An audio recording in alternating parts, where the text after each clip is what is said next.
समस्तीपुर और कई जगहों से भीषण अगलगी की तस्वीर और खबरें सामने आई है, जिसने काफी नुकसान पहुंचाया है। हालांकि राहत की बात की, लोग इन जगहों पर सुरक्षित बचा लिए गए हैं। लाखों की संपत्ति नष्ट हो गई है। ये तस्वीरें आपको पटना, समस्तीपुर और भागलपुर की दिखाएंगे। पटना के कंकड़बाग की अगर बात करें तो यहाँ शिवाजी पार्क में देर रात भीषण आग लग गई। घंटों तक अफरा तफरी मची रही। कई लोगों को रेस्क्यू किया गया। वहीं भागलपुर के नाथनगर के अजमेरीपुर बैरिया गांव में गैस सिलेंडर में आग लगने से बड़ा हादसा हो गया। इसके साथ साथ आग इतनी तेजी से फैली कि देखते ही देखते कई घर बुरी तरह से जलकर राख हो गए। खाना बनाने के दौरान अचानक गैस लीकेज हुआ और सिलेंडर में आग पकड़ ली। वहीं समस्तीपुर में भी आग का तांडव देखने को मिला है। घर के अंदर रसोई में गैस सिलेंडर में आग लग गई और देखते देखते आग 12 से अधिक घरों को अपनी चपेट में ले लिया। इस भीषण अग्निकांड में लाखों की संपत्ति जलकर खाक हो गई। स्थानीय ग्रामीणों ने आग पर काबू पाने का काफी प्रयास किया, लेकिन उनका प्रयास सफल नहीं हुआ। बाद में अग्निशमन की टीम काफी मशक्कत के बाद आग पर काबू पा सकी।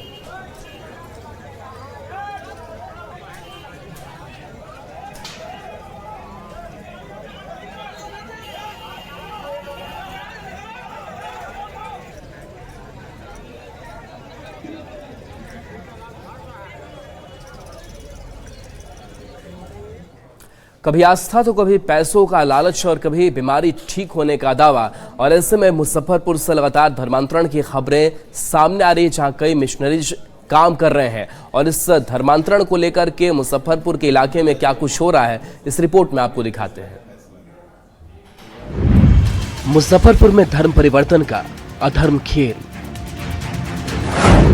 प्रार्थना सभा के नाम पर मिशनरी की पढ़ाई। मिशनरियों के निशाने पर भोले भाले लोग। अंधविश्वास, डर और पैसों की लालच। भोले भाले लोगों को फंसाकर उनका धर्म परिवर्तन कराने के लिए मिशनरियों का सबसे बड़ा हथियार है। तस्वीर में दिख रही इस भीड़ में मौजूद लोग भी इसी चीज के शिकार हैं। मुजफ्फरपुर के नगर थाना क्षेत्र के चंदवारा मदरसा चौक पर एक घर में करीब 300 पुरुष महिला मिशनरियों के इसी चक्कर में फंसकर अपना धर्म परिवर्तन करने पहुंचे थे। लेकिन जब इसकी जानकारी हिंदूवादी संगठन को लगी तो यहाँ पहुंचकर जमकर हंगामा किया।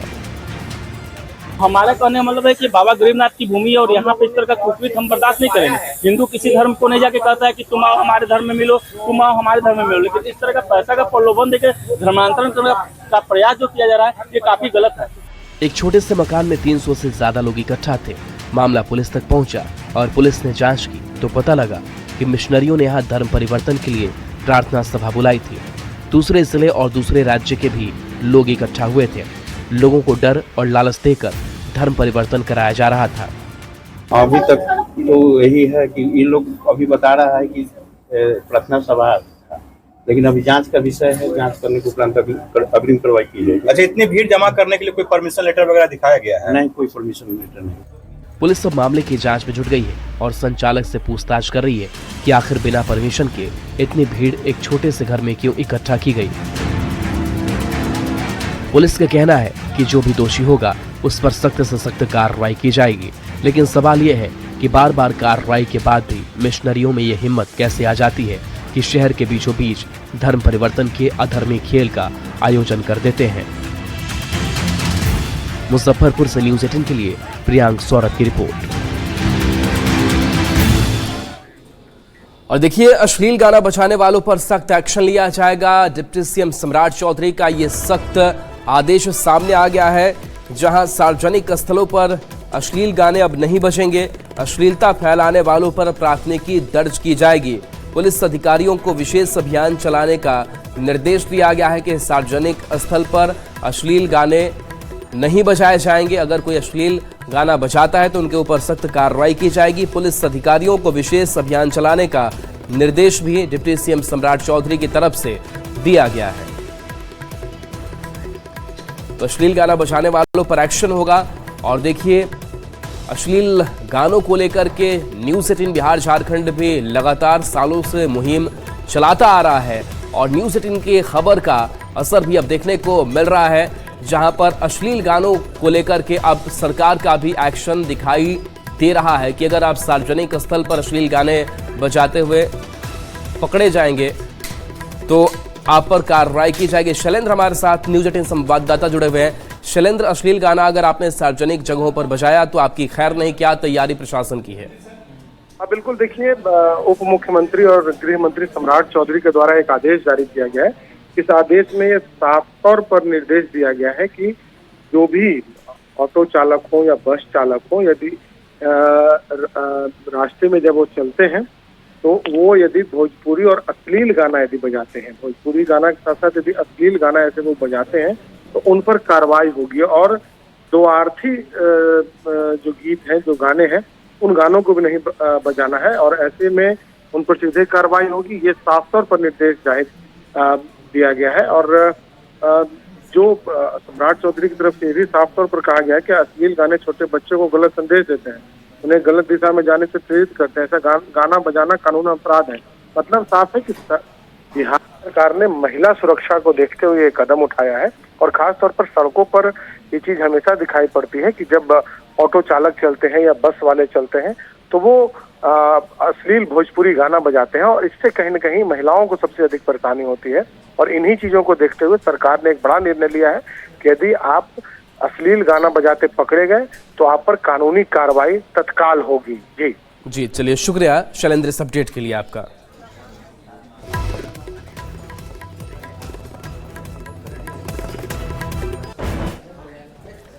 तमिलनाडु के कृषि मंत्री ने उत्तर भारतीय श्रमिकों को लेकर के एक विवादास्पद बयान दे दिया है और कहा है कि ये मजदूर जो है वो सिर्फ इन्होंने हिंदी सीखी है, इसलिए निम्न स्तर का काम ये आकर के दक्षिण भारत में करते हैं। मंत्री MRK पनीरसेल्वम ने कहा कि उत्तर से आए लोगों ने केवल हिंदी सीखी है, उन्हें दक्षिणी राज्य में रोजगार के सीमित अवसर मिलते हैं और वे निम्न स्तर के काम करने के लिए मजबूर हो जाते हैं। उन्होंने कहा कि उत्तर से आए लोग तमिलनाडु में मेज साफ करने आ रहे हैं, वे यहाँ निर्माण मजदूर, पानी पूरी बेचने वाले के रूप में काम करने आ रहे हैं क्योंकि उन्होंने केवल हिंदी सीखी है। வடக்கா உள்ளவன் இங்கே டேபிள் துடைக்க வரான். இங்கே ஃபாதர்லாம் வந்திருக்காங்க. வடக்கே உள்ளவன் இங்கே இப்போ வந்து டேபிள் துடைக்க வராங்க. எதுக்கு வரான்? அவன் ஹிந்தி பேசுறதுனால இங்கே ஹிந்தியை மட்டும் அவன் கொண்டு படித்த காரணத்தாலே அவன் இங்கே வேலை வாய்ப்பு இல்லாமல் நம்ம இங்கே வந்து இங்கே கட்டட தொழிலாளியாக இங்கே டேபிள் துடைக்கின்றாங்க, பானிபூரி விற்கின்றாங்க, இங்கே வரான். வடக்கா உள்ளவன் இங்கே டேபிள் இங்கே ஃபாதர்லாம் வந்திருக்காங்க. வடக்கே உள்ளவன் இங்கே இப்போ வந்து டேபிள் துடைக்க வராங்க. எதுக்கு வரான்? அவன் ஹிந்தி பேசுறதுனால இங்கே ஹிந்தியை மட்டும் அவன் கொண்டு படித்த காரணத்தாலே அவன் இங்கே வேலை வாய்ப்பு இல்லாமல் நம்ம இங்கே வந்து இங்கே கட்டட தொழிலாளியாக இங்கே டேபிள் துடைக்கின்றாங்க, பானிபூரி விற்கின்றாங்க, இங்கே வரான். तो देखिए, उत्तर भारतीय लोग पानी पूरी बेचने आते हैं, ये MRK पनीरसेल्वम जो GMK के हैं उनका बयान सामने आता है और वो कहते हैं कि वो यहाँ मेज इसलिए साफ करते हैं क्योंकि उन्होंने बस हिंदी सीख रखी है। वो यहाँ पानी पूरी बेचते हैं और इसके साथ साथ वो कह रहे हैं कि उत्तर से आए लोग तमिलनाडु में मेज साफ करने आ रहे हैं। तो मंत्री का ये आपत्तिजनक विवादास्पद बयान उत्तर भारतीयों के लिए सामने आया है और उन्होंने कहा कि दक्षिणी राज्य में रोजगार के सीमित अवसर इसलिए मिलते हैं क्योंकि उन्होंने सिर्फ हिंदी सीखी हुई है। तो भाषा को लेकर के ये विवादित टिप्पणी उन्होंने की है, ये बयान उन्होंने दिया है और इस बयान के बाद से जाहिर सी बात है कि अब सियासी सरगर्मी जो है वो भी बढ़ी हुई है।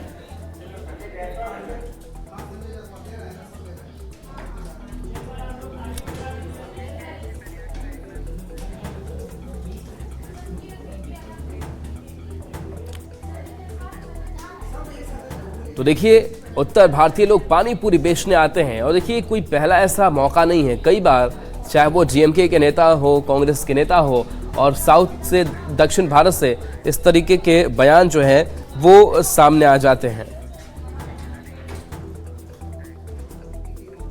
और देखिए, इस बयान के बाद से बिहार के सांसदों ने एक सुर में उन पर निशाना साधा है। ओछी टिप्पणियां DMK के नेता करते हैं वो उनकी मानसिकता को बताता है, वो उनकी सोच को बताता है। हम सभी देशवासियों का सम्मान करते हैं और एक व्यक्ति क्या कहता है उससे कोई अंतर नहीं पड़ता है। तमिल काशी संगमम होता है, ऐतिहासिक होता है। DMK शुरू से पहले कभी श्रीलंका के नाम पर आग लगा के वोट पाते थे, अभी इस तरह की बकवास करके वोट पाते हैं। इन बातों से आम जनता को कोई फर्क नहीं पड़ता। देखिए, इस तरह की बात डीएमके की तरफ से हमेशा बोला गया है। उत्तर भारतीय जहां गए हैं वहां उन्होंने इकोनॉमी वहां बिल्ड की है, वहां मजबूत किया है, और ये कांग्रेस को बताना चाहिए। कांग्रेस एलाय है ना उसका, कि उत्तर भारत के लोगों को, यूपी बिहार के लोगों को किस नज़र से कांग्रेस देखती है और कांग्रेस का क्या स्टैंड है इस पर, जो डीएमके ने कहा है। और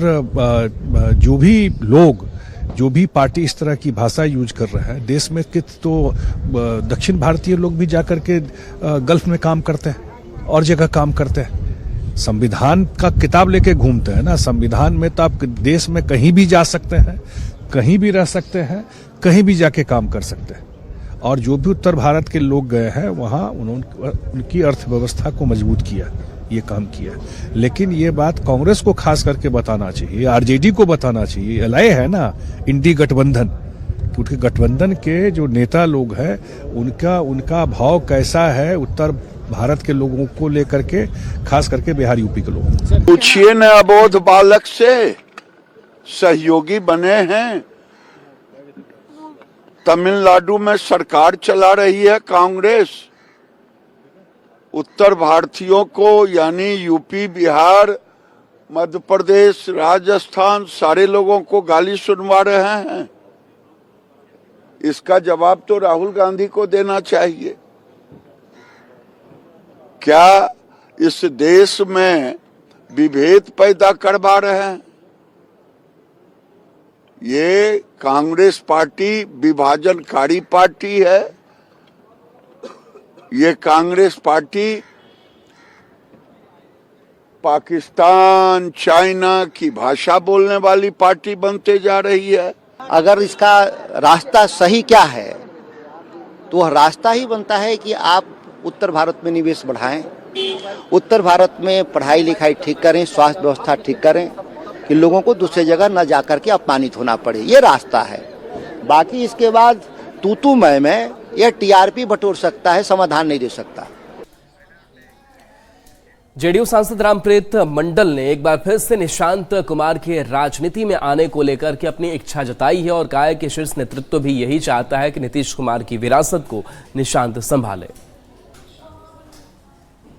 हमारे जितने भी शीर्ष नेता है हमारी पार्टी के, करीब करीब सबों ने सहमति दे दी है कि निशांत कुमार जी को आना चाहिए पार्टी में। इसीलिए कि निशांत जी आने से क्या होगा, हमारी पार्टी की मजबूती बढ़ेगी। जैसा कि आप देखे होंगे कल वृंदावन में भगवान का पूजा अर्चना भी किए हैं।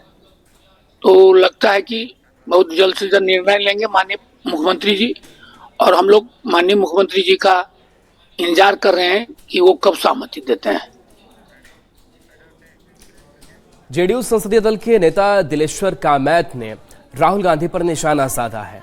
सदन के अंदर प्रधानमंत्री नरेंद्र मोदी नहीं बोल सके, कारण विपक्ष रहा और इसी को लेकर के उन्होंने निशाना साधा है और कहा है कि विपक्ष के पास कोई मुद्दा नहीं है, वह नहीं चाहता कि सदन सुचारू रूप से चले। बिहार चुनाव में प्रचंड जीत हुई एनडीए की, उससे वह घबराए हुए हैं। अनावश्यक रूप से सदन को बाधित करना चाहते हैं राहुल गांधी। प्रधानमंत्री के जवाब में महिलाओं को आगे कर प्रधानमंत्री का रास्ता रोकने का काम किया गया, यह संविधान के खिलाफ है।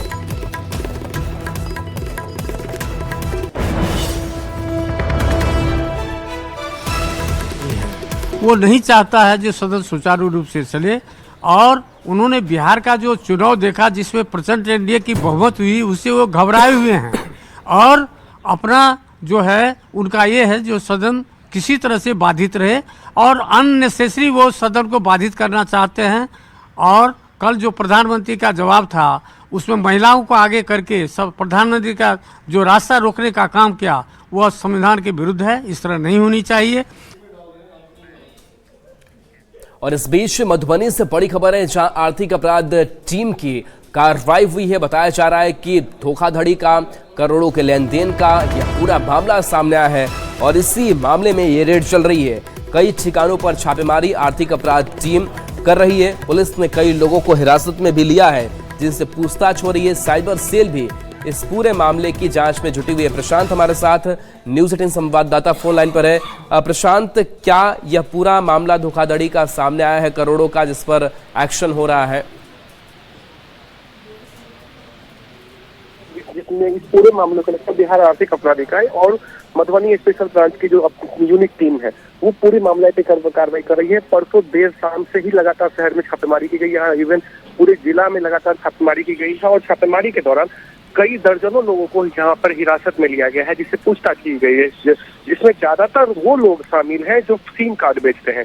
पूरे मामलों को लेकर जो सूत्रों से जानकारी निकलकर सामने आई है, जो सिम कार्ड से अवैध लेन देन का मामला और किया जाता था और वो पूरे नेटवर्क का जो नेक्सस है वो विदेश से जुड़े हुए थे। तो ये अभी तक है, पूरे मामले को लेकर प्रशासन अभी तक ये नहीं बता रही है जो किस मामले को लेकर ये छापेमारी चल रही है, लेकिन जो पुलिस सोर्सेज का कहना है पूरा मामला अवैध लेन देन का है और इससे विदेश का कोई नेटवर्क जुड़ा हुआ है जिसको लेकर के छापेमारी चल रही है। जी शुक्रिया इस अपडेट के लिए आपका प्रशांत।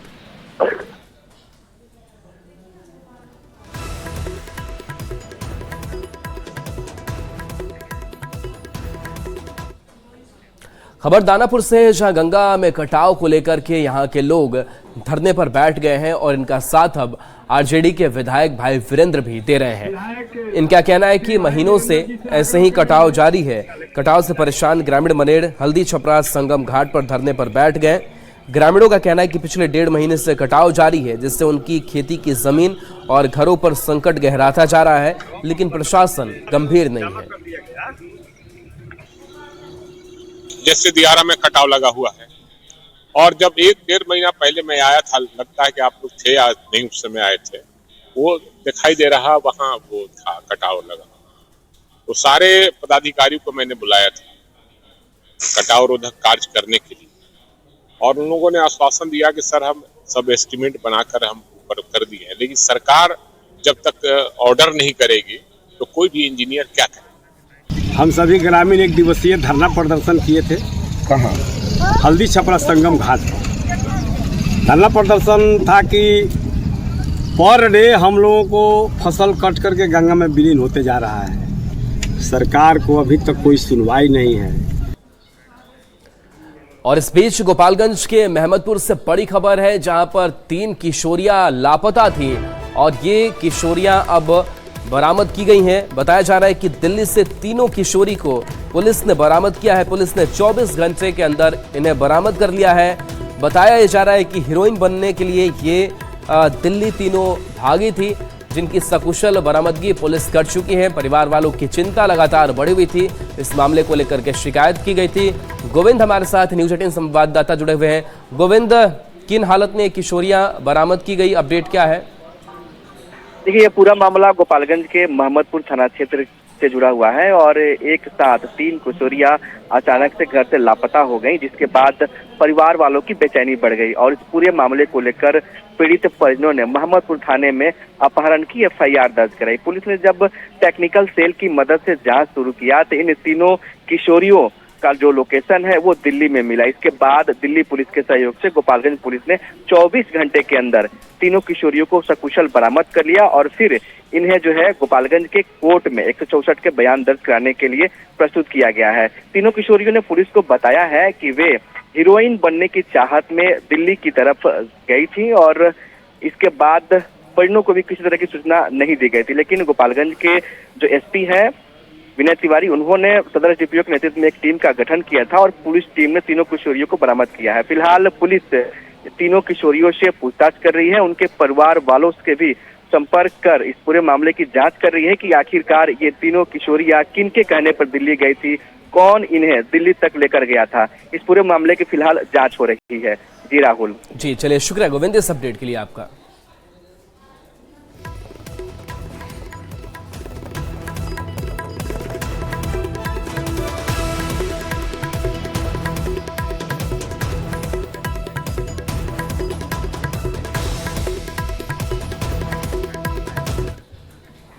और देखिए, बोकारो से इस बीच बड़ी खबर है, जहां मानव तस्करी का बड़ा खुलासा हुआ है और बताया जा रहा है कि यहां बच्चे सकुशल रेस्क्यू किए गए हैं। ऑपरेशन आहट के तहत रेलवे सुरक्षा बल ने मानव तस्करी को नाकाम किया है।